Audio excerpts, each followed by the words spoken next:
What's up guys, Jeff with Top Star Mobile Detailing Las Vegas. In today's video, we're going to be going over some of the changes that I made to my mobile detailing setup, why I removed my CR Spotless System out of the trailer, and some of the things that I added into the trailer. That being said, let's jump into it. Okay, so I want to start off by kind of giving you the backstory on how I started using the CR Spotless System.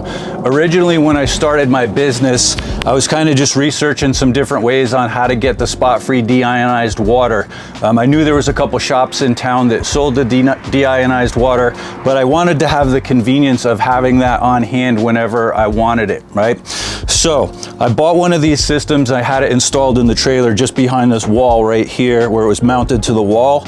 I used this for probably about the first 6 months or so of my business.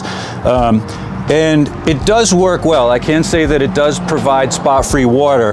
However, these resin filters that are inside these two canisters here need to be changed out pretty consistently. With the water being so bad like it is here in Las Vegas, depending on the area that you're in, but the water is terrible out here, which means that these resin filters have to be changed pretty much every couple weeks. The amount of volume of cars that I do, that 25 to 30 cars a week, I was going through these filters about every other week. And it has a little TDS meter here where it tells you where it's at as far as being spot free. So after about 2 weeks would go by, you could tell that it was no longer like pure water, right? So I was having to order these filters all the time. And I was doing the calculations on what it was costing me to replace those filters versus what it would cost me to just fill the water tank at one of the shops that sell deionized water. So after doing a cost analysis on it, I realized that it was substantially less money to actually just buy the tokens and fill up my tank that way. I still kept this as a backup in my trailer for another year after that, just in case, like if I were to run out of water, I could fill up at the client's house with their hose, and then this would make it into spot-free water. I think out of the course of a year, I maybe did that once or twice. So it really just wasn't getting used. And you can see this takes up a good amount of space. This was taking up a significant amount of space over here in the back side of this wall. The other issue was we had to mount it with these screws to this wall, which is really thin, right? It's not diamond plated on the other side of this wall. So this was constantly pulling the screws out of the wall because it is so heavy when it's full of water that it would pull off the wall and, you know, basically fall inside the trailer. We tried all different things to remount it to the wall and it just kept pulling off. And I think the last time it pulled off the wall, I was just like, that's it, I'm done with this thing. It's not worth it, I'm not using it. It also had all of this stuff, you can see here, and this is just, we actually trimmed all the hoses off, but this had a bunch of plumbing that came off of these, and it fed all through here. And then if Quorum, you can come around the back here for a second. Okay, so if you come around the back here, those lines used to feed from that corner out through here. And this was all set up like plumbing like this, all through this area here. It was taking up all of this space. Had to have that pump motor in there, as well as all the wires and everything. And I just didn't like looking at it. It was just taking up space. It was basically dead space. So I decided to rip that all out of there. I went down to West Covina to see my guys over at H2O. They removed that, took out all the plumbing, replumbed it so it goes just directly to the water tank. While I was down there, they fixed my Cox reel. You may have seen in one of the videos that we made recently, this reel had broke to where it wouldn't lock like that. It would just retract. And these reels are super strong, especially this one. Like, I think if, you know, you wanted to, you could probably pull a car out of a ditch with this thing. If you just let it go, it would be like, whoosh. But got that fixed while I was down there. They put in this little thing to hold the foam cannons over here, as well as the tip.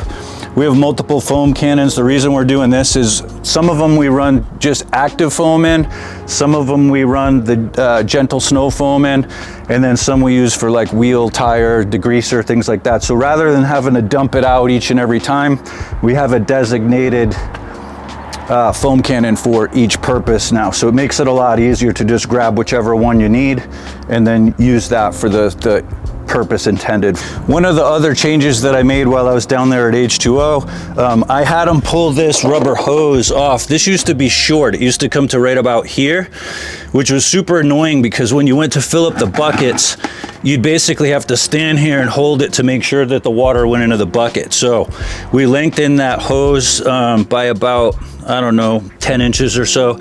Now it's really nice because you can just set it in here, turn it on, and then just leave it while you're getting the rest of your stuff set up, and it'll fill automatically. So that was a simple change, but just one of those things that, you know, over the course of time, that's saving you a minute here, 2 minutes there, filling up all the buckets. It does add up. So just little things like that you can do to improve your efficiency over time will save you a lot of time in the long run. Okay, so as you guys might remember, the compressor over here, this used to actually be over here in this corner here.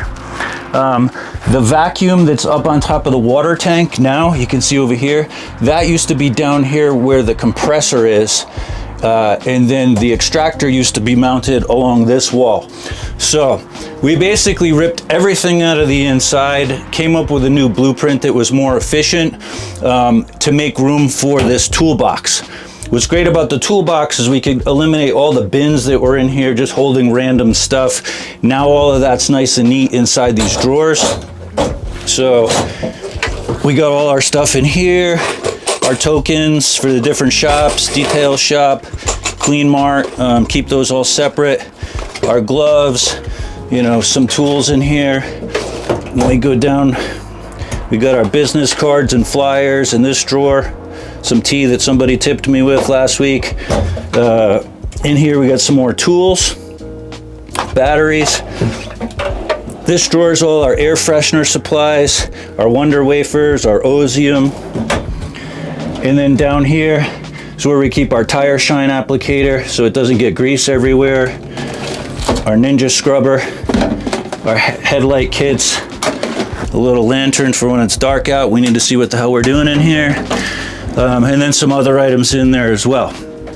This drawer, we got our kit with all our picks, tools, scrapers, pet hair brushes, magic eraser, a couple of extra brushes, things like that. In here, we have some stencils, which we're gonna go into in another video. We're not gonna go into that right now, but we'll cover that later. And then we have our glass towels here. These are just designated for glass specifically. And then we have our assorted microfiber towels, rags for different uses, things like that. So getting back to the redesign of the inside, there's so much more space in here now. By moving the vacuum up on top of the water tank over here, that freed up this whole corner. And then by getting rid of the CR Spotless system, which took up this whole area here, you can see, I don't know if you can see all the screw holes in the wall there from all the different times that thing pulled off of the wall. Super annoying. But me and Hector Jr. came up with the plan to put the vacuum up on top of the water tank over there so it's not taking up much space now. The hose just routes through the back. Gorm, if you can come back in, I want to point out one more thing. We hooked this up, a 30 amp plug to a 4-plug system here. And now that we have this in, we can actually run multiple pieces of equipment at the same time. One of the drawbacks that we were having before is anytime that we would have, say like the vacuum on and the pressure washer at the same time, it would trip the circuit, right? The way that it's set up now is you can run multiple pieces of equipment like that. Like yesterday, me and Corum were on a job. He was vacuuming, I was pressure washing the wheels. It makes it much faster and efficient to be able to have everything where you can run it at the same time if you're running helpers with you or multiple employees at the same time. So that being said, we got a lot more space in here now. We put these up here, these little bungee cords up here. It's kind of like a clothesline for when your towels are wet inside. You can drape these over, hang the towels on here, get your little clips to like hang, dry your towels. We got our extender pole up here for doing RVs, sprinter vans, clay mitts over here. There's also another charge port here. This strip here, we can plug in, like if you need to charge your phone or your drill brush battery, if that starts to die. Small things like that, you can just set here and run that while you're running the equipment, and it won't trip as well. So it's definitely maximized for efficiency now. We got room for the ladder over here. That used to take up a bunch of space by the water tank. Then we have all our products and chemicals all laid out over here. Plenty of room for this stuff. We probably don't even need to keep this much on hand in the trailer, but I like to keep the things that we use a lot of. Our foams, shampoos down here, stuff like Green Star, stuff like P&S Express Interior, Wet Coat. We go through a ton of Wet Coat. Absolutely love that product by Geon, so we go through that pretty consistently. And then a few little odds and ends up here that you might not use all the time. Things like water spot remover, or you know, chrome polish, things like that, where you're not going to use those on every job, but you want to have them on hand for that scenario where you might come across that. And then we move the polisher over to here too. We got our Rupaz on the wall here. It's not taking up any space now, so that's nice and neat. We got our hose sliders for the wheels up here. We don't really use those that often, but it's good to have. There you go, put those in there. Backup extension cord. So you can see it's basically like a complete shop. You have almost everything in here that you would need in an actual shop, but it's fully mobile. So for the people that don't want to take the time to take their vehicle into the shop, we bring the shop to them. So anyways, guys, let me know what you think of the changes. Let me know what you think of the setup. Is there anything that you would change in here, or tell us about your setups? Curious to hear your thoughts on it, and we'll see you in the next one.